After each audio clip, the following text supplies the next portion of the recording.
كيف ادمنت على اكل الافاعي اسماعيل؟ والله الافاعي هذا لا شيء عندي. هذا لا شيء يعني يضيع باسناني. اريد اكبر انا.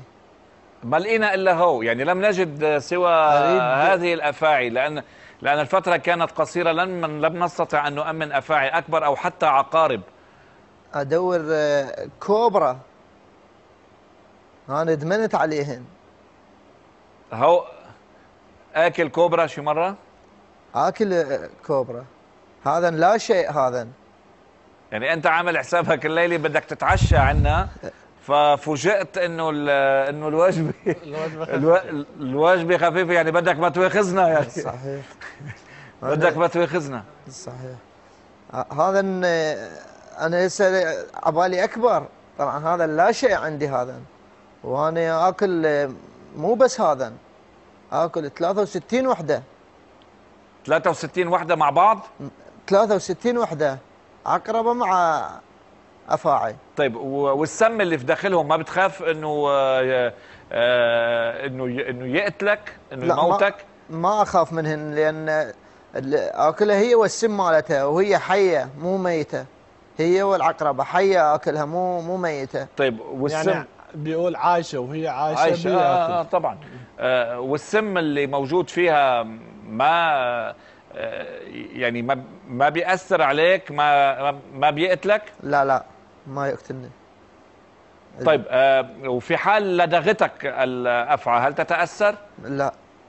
شي مرة لدغتك على أفعى؟ إيه عادي تلدغني بس ما تأثر بي. ولا شيء؟ ولا شيء. طيب شو بتاكل غير حيايا وعقارب؟ بس حيايا وعقارب. طيب كيف أدمنت على الحيايا والعقارب؟ صار لي 20 سنة. ولكن أول مرة كيف حصلت معك؟ أول مرة هو ادمنت عليه هنا أنا. أول مرة لقيتها قالوا لي هذا لا تشيل هاي سامة هاي حتى متعضك تموت. باوعت عليها قلت لهم ما يخالف، أنا أريد أموت. أنا أجي وأشيلها. شيلتها وكان آكلها. طيب وشي يوم اذا ما قدرت تاكل افاعي يعني حيايا او عقارب، شو بتحس؟ احس جسمي تأذى. ومين بيأمن لك الحيايا تضل موجوده كل يوم عندك؟ انا ادورهن والقاهن.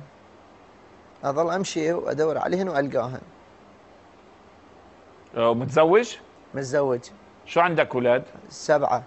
الله يخلي لك اياهم. الله يسلمك. الاولاد اولادك بياكلوا كمان افاعي وعقارب؟ لا ما ياكلوهم، بس وياهم بالبيت وتنام وياهم عادي، ما تسوي لهم شيء. ما يخافون منها. طيب ما بيخافوا منهم؟ لا لا، ما بيخافون منها. طيب وانت ما بتخاف انه يلدغوا الاولاد لا سمح لا، الله يعضوهم؟ ما عليهم شيء، ما اسوي لهم كل شيء. طيب بدك بس على مسؤوليتك الخاصه يعني. عادي عادي، ماكو اشكال. لا بدك تقول لي انه على مسؤوليتي، لانه إيه انا على يعني نحن على اليوتيوب وصورك وانت انه عم تاكلهم يعني. إيه عادي، لانه هو بيسمهم، يعني الشباب جايبينهم السم موجود فيهم. هو انا اريد سامات. انا ارتاح اللي بيها السم. ترتاح اللي بيها السم؟ اللي بيها سم ارتاح لها انا. بس اللي ما بيها سم ما اسوي شيء، ما صحي لي راسي. طيب شو بتحس لما تاكل حيه سامه؟ اذا ما اكلهن ظل مقلوق. نعم. طيب كيف فيك تعرف اذا فيها سم او لا؟ هي اي حيه بيها سم.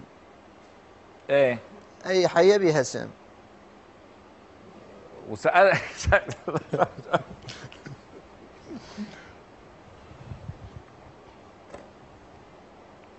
يا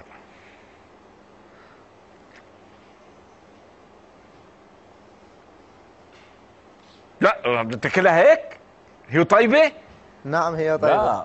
لا بدك بلاها عن جد بلاها خلص.